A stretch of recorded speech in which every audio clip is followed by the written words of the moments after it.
Madam आज आजमगढ़ का visit किया है आपने, क्या क्या चीज़ें मुख्य तौर पे देखी गई हैं?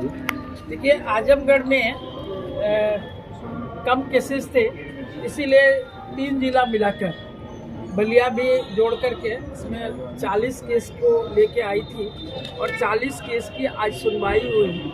और वो अभी आज इस सूचना के आधार पर 4 केस आज दर्ज हुए हैं जिसकी सुनवाई हुई। सारे केस में उनको एक टाइम बाउंड दिया गया। आधे से ज़्यादा केस का तो निष्पादन आज ही क्लोज हो गया। जो केस क्लोज नहीं हो पाया, कोई उसमें मुझे एटीआर चाहिए, रिपोर्ट चाहिए, वो लगभग इस 1 वीक के अंदर सारे का एटीआर जाएगा और सारे का निष्पादन हम कर पाएंगे। इस तरह से मेरा हुआ। मैंने आज सवेरे आने के साथ ही जेल विजिट किए थे। जेल में जो महिलाएं रह रही है उनकी रक्षा, सुरक्षा, भोजन व्यवस्था, हेल्थ और खेल कूद व्यवस्था को, सारी चीज़ों को देखा गया है। और उसमें जो डायरेक्शन हमारा आया है वो मैं लिखित रूप से भी भारत सरकार को सबमिट करूंगी, स्टेट गवर्नमेंट को भी दूंगी और जिला के अधिकारी भी उसको देखेंगे। उन्होंने उसमें भी 5 दिन का समय लिया है कि 5 दिन के अंदर हम उसका निष्पादन करेंगे। बहुत ही आयोग का जो सपना है कि हम एक महिलाओं के तक पहुँचे, एक ग्रामीण क्षेत्र की महिला भी हमसे अपेक्षा करे और हम उसको निजात दिलाएं।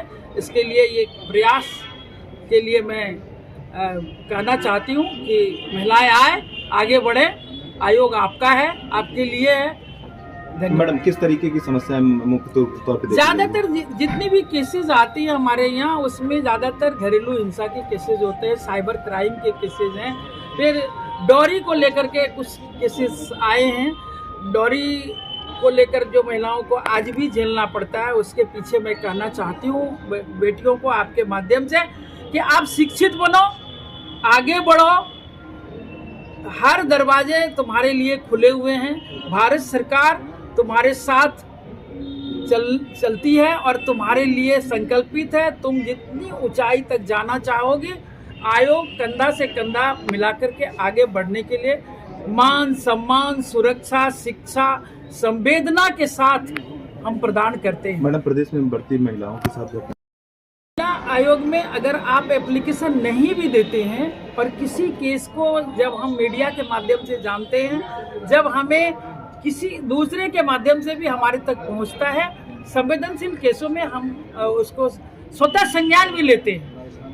और हम ये नहीं है कि सिर्फ अपने वहाँ पर भी, आयोग में भी हम सुनवाई करते हैं एक केस का, और वहाँ पर मैं ऑनलाइन भी ऑफलाइन भी बुला करके भी उसकी सुनवाई करते हैं। मैडम, क्या क्या रूपरेखा रही है आज के, कितने के कार्यक्रम में विजिट किया आपने? मैं विजिट की हूँ, अभी तो जेल गई थी, उसके बाद इस कार्यक्रम में आज आयोग आपके द्वार कार्यक्रम के जनसुनवाई की हूँ। इसके बाद मैं अभी ओएससी सेंटर जाऊंगी और हेल्थ सेंटर को देखूंगी कि वहाँ हमारी महिलाएं कैसे रह रही हैं, क्या व्यवस्था है, सरकार के जो मातृजननी सुरक्षा योजना है उसका कितना इम्प्लीमेंट करते हैं। उसके बाद भी मुझे समय मिलेगा तो मैं वृद्धाश्रम में भी रहने वाली महिलाओं को देखने के लिए। If you like this video, please share and subscribe of channel. Also don't forget press the bell icon for regular updates.